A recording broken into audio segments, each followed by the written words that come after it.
Hey everyone! Welcome to our guide on financial instruments and registered accounts. In Canada, being good with your money means understanding financial instruments and registered accounts. These are essential for managing your finances effectively. Think of financial instruments as tools that help your money grow bigger.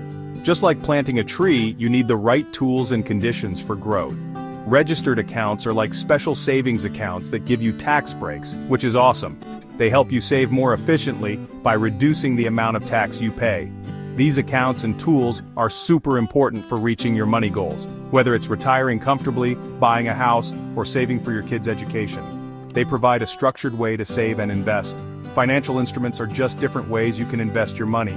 They offer various options to grow your wealth. Each one has different levels of risk and reward. It's like choosing between a thrilling roller coaster ride or a peaceful hike. Both have their own experiences.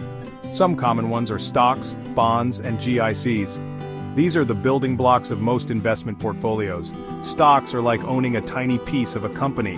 When the company does well, your investment grows. Bonds are like lending money to the government or a big company. In return, you get interest over time. GICs are like a safe bet where you get a guaranteed amount of money back after a certain time. They are great for risk-averse investors. Picking the right one depends on what you want to achieve with your money, how much risk you're okay with, and how long you want to invest for. It's all about aligning your investments with your financial goals and risk tolerance. Registered accounts are really helpful for Canadians because they give you tax breaks that can help your savings grow faster. One of the most popular ones is the RRSP. When you put money in an RRSP, you pay less tax that year. This is great, especially if you earn a lot of money. Another popular one is the TFSA. Just like the name says, your money grows tax-free, and you don't pay taxes when you take it out. This makes it a great choice for saving for lots of things, like a down payment on a house, a vacation, or even retirement. There's also the FHSA, which started in 2023. It's specifically designed to help first-time homebuyers save for a down payment.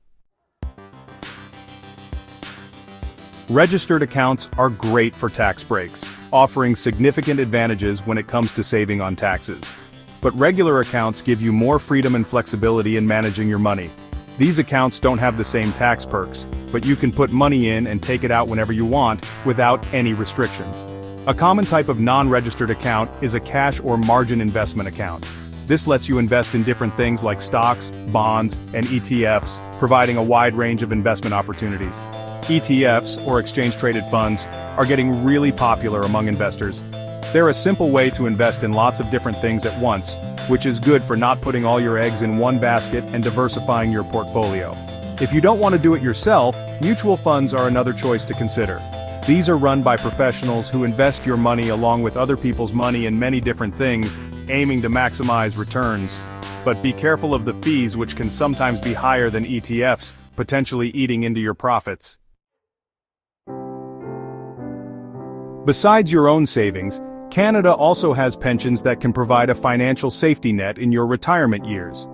The CPP and QPP give you some money when you retire if you paid into them while you were working. These plans are designed to replace a portion of your income and help you maintain a certain standard of living.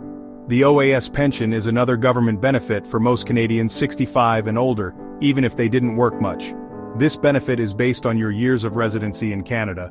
When you're thinking about your financial future, it's super important to think about your own situation, including your current savings and future income needs. How much risk you're okay with, and how comfortable you are with market fluctuations, and what you want to achieve with your money.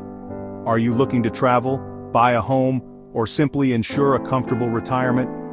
Start by figuring out your short-term and long-term goals. This will help you create a roadmap for your financial journey.